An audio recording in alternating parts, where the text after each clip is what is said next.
Life on the water is incredible, but it's not without danger, and safety is paramount. What you're about to watch contains sensitive content and is being shared solely to emphasize the critical need for heightened awareness and safe practices on the water. Fakarava, the second largest atoll in the Tuamotus, is where this story unfolds. Not only is it a UNESCO Biosphere Reserve and home to the world-renowned dive site Wall of Sharks, but each year during the full moon between June and July, thousands of camouflage grouper congregate at Fakarava's South Pass to spawn, and hundreds of gray sharks are there to feed on them. We are hoping to witness this natural spectacle, but no one knows the exact timing, though it's rumored to happen just before dawn and lasts only about 30 minutes. Not only do we need to be comfortable diving with hundreds of sharks, but the timing is essential. About 2 hours before slack on the flooding tide is the best time, as the normally ripping current is at its calmest and flowing into the lagoon, so if anything were to happen, at least you would be in protected waters. It's not recommended to dive on an ebbing or outgoing tide, as you could be swept out into the open ocean. Little did we know the natural world's challenges wouldn't be the only ones we'd encounter. In the days leading up to the spawning, we had been enjoying the natural beauty of Fakarava's pink sand beach and the mesmerizing underwater world by freediving the beautiful reefs. This place is absolutely stunning. It's called Pink Sand Beach, and you can see why. The sand is actually a bit pinkish, and it's from all the coral being ground down. There are baby fish swimming around in the water and little sharks, and Yoda was hilarious. She was chasing a shark around. I hope the drone got it, but we are here all by ourselves, and it's low tide, so all the sandbars are visible, and it's just stunning. Absolute paradise. All right. Yeah. These are like gold around here. Everybody uses them. These are actually floats from pearl farms, but they are perfect for floating anchor chain. So we've been looking for them. You can buy them, but everybody said that you could get them free in the Tuamotus because they wash up on shore, and we're getting the plastic off the beach. Yoda's obsessed with the sea cucumbers. You may remember that Yoda used to try and avoid water at all costs. She's gotten quite accustomed to it, but this was too deep for her, so she ran to find another route.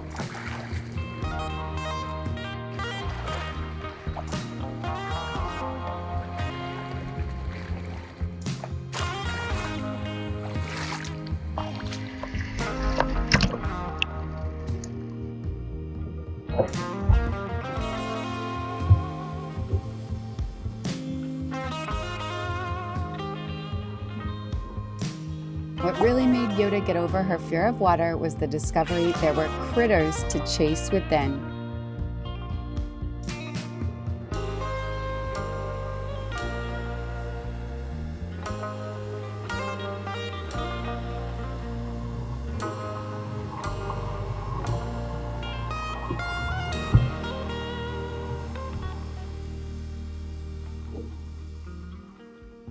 We were thoroughly enjoying ourselves, but we're looking forward to the upcoming adventure and challenge, a true test of self-reliance. It would be our first solo scuba dive without the support of a dive shop, which we were excited about, but also a bit nervous. The ocean can be unforgiving, and consequences of any mistakes dire. This wasn't just about exploring the depths, it was about taking charge of our own safety and well-being in the complex marine environment. Living on a boat, self-reliance means being prepared for any situation, from handling mechanical issues to navigating through storms. It's a lesson that has become an integral part of our sailing lifestyle and would soon prove invaluable as we faced an unexpected test of our abilities. Before we embarked on our solo dive, we wanted to get a lay of the land and practice our skills, as it had been 6 months since our last dive. We went out with a local dive shop to witness the awe-inspiring Wall of Sharks, home to primarily gray reef sharks. During the day, they are not hunting, they're resting. The gray reef sharks are negatively buoyant and will sink if they stop swimming. They use the updraft to drift forward through the water and then let the current return them to the place where they first entered to do it all over again. It looks like a never-ending conveyor belt of sharks. French Polynesia is not only the largest shark sanctuary in the world, it is also the largest marine sanctuary. To the Polynesians, sharks are totem animals and guardians, protecting and guiding them in the ocean, and through legislation, the people are ensuring these animals thrive. Diving the wall of sharks was an exhilarating experience, but we were looking forward to the challenge of diving on our own and were eager to witness the group responding, though we didn't quite realize what was in store. Good morning, everyone. This is the day that I have been looking forward to for a long time now. We are going to go out scuba diving the Fakarava South Pass to see the grouper. They are here to spawn. It's an event that just happens once a year in either June or July around the full moon. And so the full moon is in just 2 days, and they can spawn anytime between now and then they just disappear after spawning. So we're going to go out diving today with Eric and Warren from We Sail, maybe Karen and Brian from Delos, and I am super excited to see this natural phenomenon. Our friends from Delos and We Sail, all very experienced divers, invited us to dive the grouper with them. Erica and Warren have about 50 dives at this site alone. They knew where to drop in and how to navigate the dive site underwater. To ensure everyone's safety, one person had to stay in the dinghy, monitoring the water's surface for any signs of distress, then pick up the divers after ascent. Fabio volunteered for the first dinghy duty. He would drive our tender and tow Maggie from Delos. We descended into the blue, and I looked down to see what looked like a carpet of grouper. They were in fact here in full force. The excitement was palpable. To be living an experience I had dreamed of for so long was surreal. While the grouper weren't actually spawning now, it was still incredible to see the results of natural instinct. The moon and stars were literally aligning to carry on the next generation of this species. I could see that some of the bellies were swollen, an indicator the prime event was nearing. Sharks circled calmly above while the grouper displayed some signs of aggression. Reliving this experience with you all brings to mind the lyrics of a beautiful song. Let's suppose that you were able every night to dream any dream you wanted to dream, and that you could, for example, have the power within one night to dream 75 years of time. What would you do? If you could make it up naturally as you began on this adventure of dreams, you would fulfill all your wishes. After several nights of 75 years of total pleasure each, you would say, well, that was pretty great. And finally, you would dream where you are now. You would dream the dream of living the life that you are actually living today.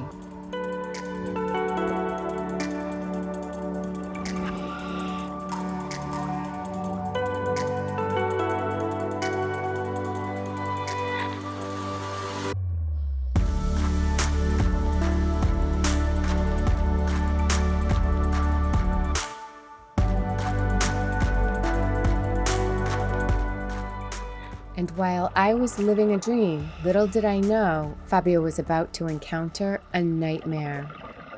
After dropping Kristen and the rest of the crew in the water, I was bobbing around the channel being carried by the incoming tide. And I noticed something unusual in the middle of the channel. There were hot splashes in the water. I steered the dinghy with Maggie in tow towards the source of the commotion. And as I approached, it looked like there was a hand breaking the water surface. I accelerated towards the scene. I was worried that it was one of my divers.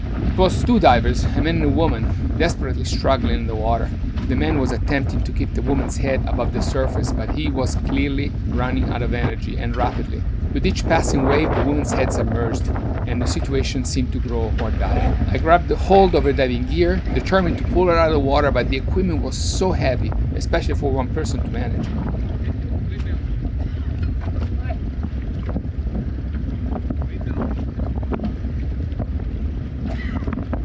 The man, while able to hold on the dinghy, was unable to offer much assistance. These divers were using rebreathers, and the entire apparatus felt like 1,000 pounds. I was afraid to attempt to use one hand to remove the gear for fear of falling with her in the water, and so I kept her up. Additionally, I was unfamiliar with the setup of the rebreather, making it a challenge to unclip. The woman's breathing was labored, and it was evident that she had inhaled water during the ordeal. I tried to signal passing boats for help, and after a couple of attempts, a boat of divers finally saw my distress signal.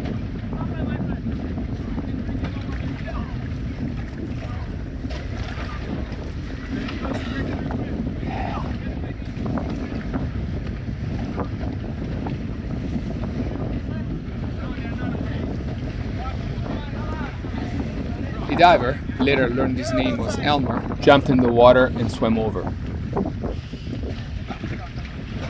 He quickly removed the woman's gear. Together we managed to lift her into my dinghy.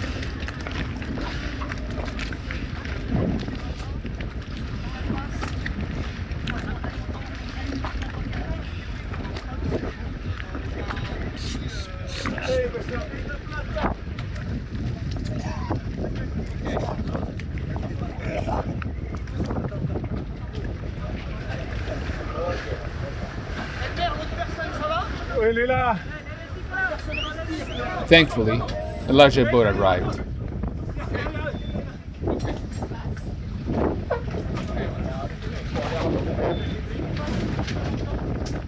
We transferred the woman on that vessel.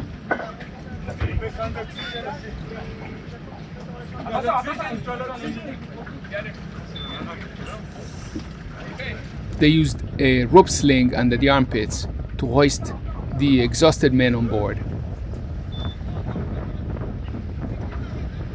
They were rushed to the dive shop to receive oxygen.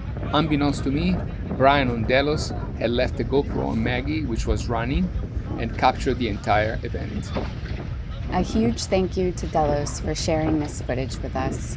So, Fabio, that must have been a pretty stressful event for you. What was going through your mind at the time? Well, at the beginning, I was like, when I saw that motion in the water, something wrong in the water, and then I went over there, I saw that hand sticking out. I was afraid it was one of you guys because I just dropped long ago. Right. And then when I got close, I see people I didn't recognize, and I went close, and at first I wasn't sure, but then I saw that the woman was really barely keeping her head out of the water, and the man was propping her up.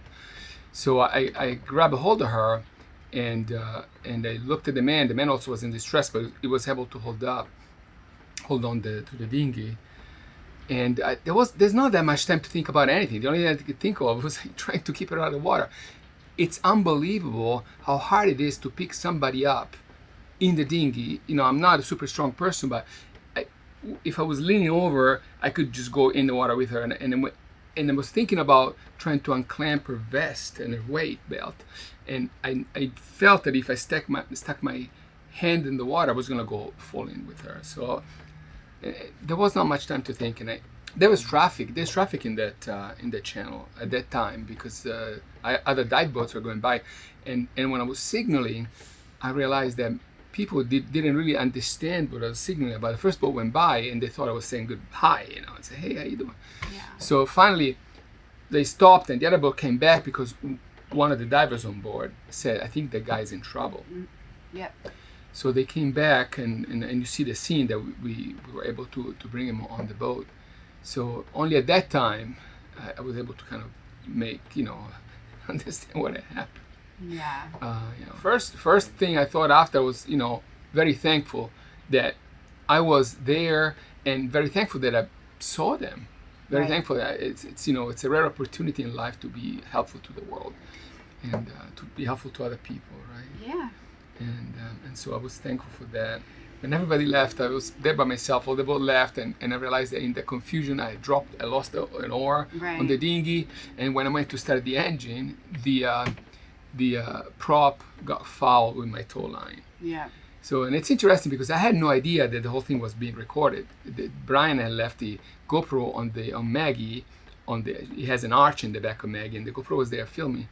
But I didn't know that. So when I went back, I told them the story, and in my view of the facts, I thought that when I found that the line was fouled, I tried to unfoul it, and then I'd say, I'm going to jump in the water, but see what happens in the rest of the video.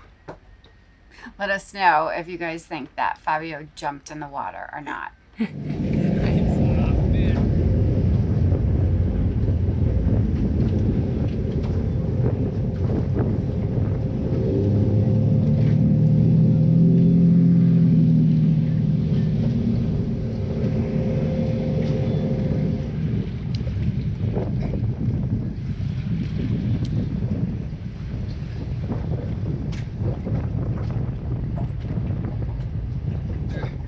After regaining control of the dinghy, I went, found Kristen and the rest of the team, which by then had surfaced. Mm-hmm. We went with our dinghy, and Wissel was with us, and we checked on the diver, and she was stabilized on oxygen, but we learned that they were preparing to transport her with a fast boat to the north part of the island where there's an airport, and with the airport, rapidly take her to Tahiti to receive proper care, because there is really no hospital in Fakarava.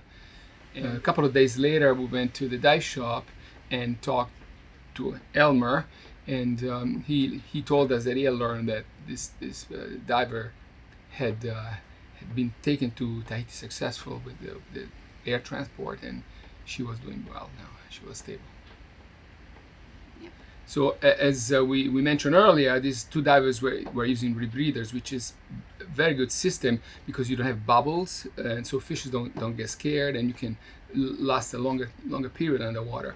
On the other hand, needs special training. Is a more complicated way of diving, and I don't know anything about it. I just read a little bit about it. Right. And but what they told me is that the rebreather has an oxygen tank, and then you have basically you breathe CO2 mixed with oxygen, but the CO2 they exhale gets circulated through a scrubber system, and you breathe it again, so you don't actually put anything underwater.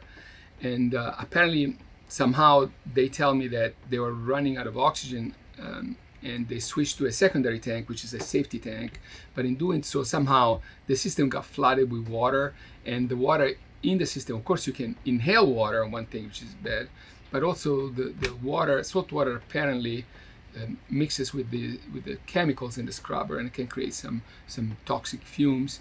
So I'm not. This is still truly conjectures. We don't know what really happened, and maybe some of you who are experienced, who are watching this video, can comment on what can happen with the rebreather system. But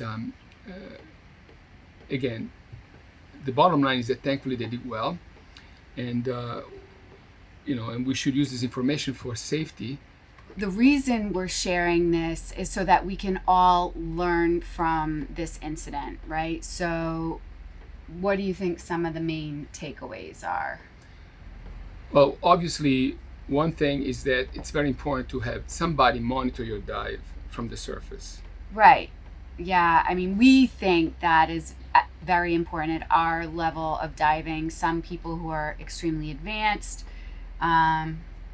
may feel otherwise, but for us, we definitely think now that it's very important to have somebody on the surface looking out for you. Yes. The other thing is, what kind of safety equipment do you need to have, right? Like, we always carry knives, but this made us realize that we should really always be carrying one of the dive sausages, the safety sausages, with us, because if those two divers had had a sausage with them, it would have been much easier to see them. And even when Fabio was calling for help, people would have been able to see them much more easily. And so typically we dive with other people who have a sausage, but if you get separated, or if one person is low on air and then we just go up together, we wouldn't have anything to alert people of our presence on the surface. So we are definitely planning to carry a sausage with us in the future. Yeah, furthermore, in that channel, if you come up, and I saw them, but somebody could have just go run them over. Yeah, it's a very busy channel. Yeah. Yep. Mm-hmm. This sounds very simple, but continuously monitor your air levels throughout the dive. In fact, in the very next dive, I checked my air at one point and it was at 500, and what felt like 5 minutes later I was at 100. And fortunately we were at 15 feet and had been at that depth for a few minutes already, because that dive gradually gets more shallow as it goes on. So it wasn't a serious problem, but I would have had to share air with Fabio. And so it was kind of crazy to me because I've never had an issue with my air levels. I've always used air slowly, so it's never been an issue for me, but you never know what's going to happen, right? And this brings us to our next point, is that equipment can malfunction, right? We found out that this regulator that we had purchased in Panama actually was malfunctioning because we used it, I believe, on 4 dives, and on all 4 dives I was low on air. And actually I tried it once. Yeah, anyway. He used it as well, and he ended up low on air at the dive. And so we actually had Warren check it out. He's pretty familiar with regulators. He's rebuilt one of theirs, and we just couldn't get it to stop leaking air. That's what we found the issue was. So we've sent it off to be serviced. But that is something always to keep in mind, in the back of your head, right? That equipment can malfunction. We want to thank everyone for watching this more serious video, but we felt like it was something important to share because we learned from the experience, and hopefully all of you will learn something as well and can prevent any accidents from happening. Yeah.